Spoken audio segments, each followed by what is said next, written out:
Chaz, a year ago you were, a brand new wide receiver. How has life changed for you in 12 months? Not very much, other than just playing on the other side of the ball and being able to have the ball in my hands finally, instead of having to guard a receiver and bat it down, which I didn't do much of.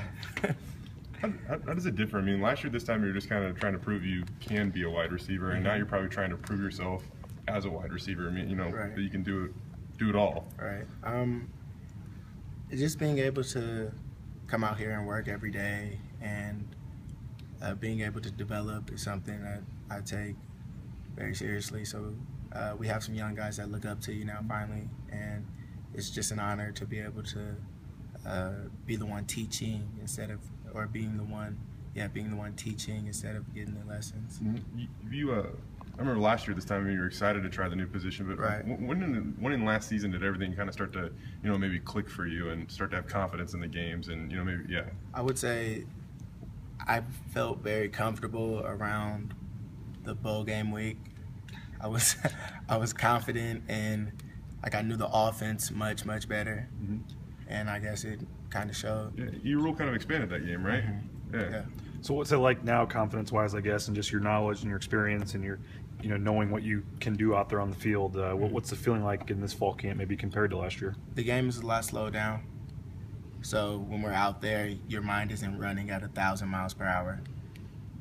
Last year, we talked about this in the spring too, but last year, a lot of deep routes and everything. But I guess the talk is maybe you want to show you can do other things as well. I mean, how's that been coming along? And do you feel like there is more to your game than just catching a 50-yard pass? Yeah, we put a lot of work in over the summer and even in this fall to expand all of our games, and being able to be that complete receiver is something that I've been working on personally. And I'm excited to show that this fall. What do you need to do to make that happen? What are the pieces you need to put into your game to make that happen? Just constantly going out there and working. That's all I can really do. Thomas was saying last year, by the end of the season, when you went deep, you were either all by yourself or there were 3 guys draped all over you. What was that like? I mean, everybody knew that you were the deep guy, and it was coming at some point. What was that like out there? You obviously know when it's coming. The defense doesn't. It's fun. You get to look out there and see what kind of defense the defense is playing. And if the safety is low, you're like, oh, you're licking your chops. And if he's high, it's kind of a bummer, but you want to go out there and make a play. So it's fun. It's exciting. To make some of those catches you made on those deep balls, how much confidence did you have by the end of the year that if they put a ball up there, you could go get it?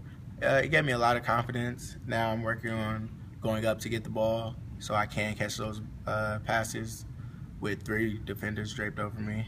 Well, I think the BYU one stands out in my mind, but you got a favorite from last year? New Mexico. That's probably my favorite. Why that one? Sorry. It was the game winner. I've always wanted to do something like that, and for it to actually come true, or it really happened.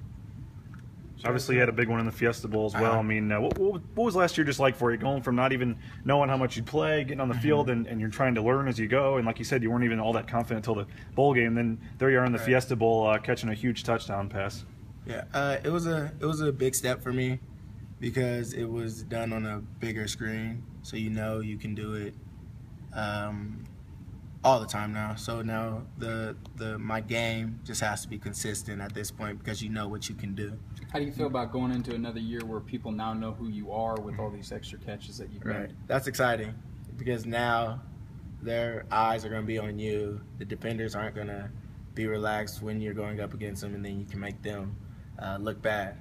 Do you like them looking at you more, or do you like when they don't notice you out there? Whatever they have to do. I think if they focus on me, they're going to leave 2 other great receivers open, and if they don't focus on me, they're going to leave another really good receiver open.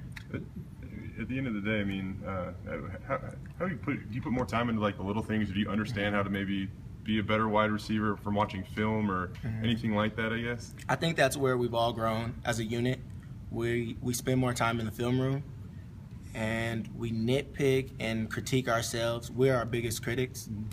So being in the film room and watching, we didn't run full speed or explode off the ball. We get on each other about that. So I think being able to focus on those small things is where we really progress this offseason. Chaz, I know a lot of people say a lot about getting in sync with one particular quarterback, get a lot of reps. Is that tougher since there really isn't one quarterback that's cemented themselves as a starter at this point? Right. No. Every quarterback throws a nice ball that we have, and everyone's confident. And with confidence comes completions, really. We were just talking to Thomas, and how have you seen him kind of develop, as a fellow wide receiver and going from a guy last year who didn't know how much he was going to play either, and then he was leading the team in receiving yards by the end of the year. Do you expect him to be more of a leader this year, or how do you look at? Definitely. He's a great guy, and he's an even better role model for the younger guys. We all are growing up, and I've seen a lot of growth in him to become that much more of a smarter player and much more of a leader. You guys obviously need to build some depth at wide receiver. Who's catching your eye among that next wave of wide receivers?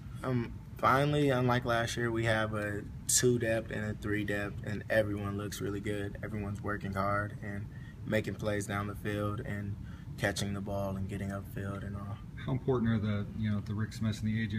Richardsons and the DJ Dean, those guys going to be able to fill in and not miss a beat when some of those guys come in? You said it yourself.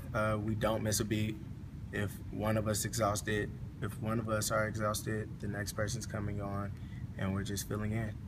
How do you feel Junior's done in terms of developing you guys? I mean, he's came in a short amount of time. I mean, maybe a guy that could have leaned on last year, Matt, went out early, so he's had to really bring a lot of you guys up kind of quick. He's a great coach. He's an awesome guy. He's very smart, very intelligent, and being able to take very new guys to the position and have us be relatively familiar with it in such a short period of time is great. That shows how awesome of a coach he is. Being able to go against Dante every day, Darian every day, how beneficial is that for you? Oh, it's very beneficial because I feel like they're the best in the Mountain West and even in the country. So going 100 miles per hour and being able to work hard against them is doing nothing but getting us better.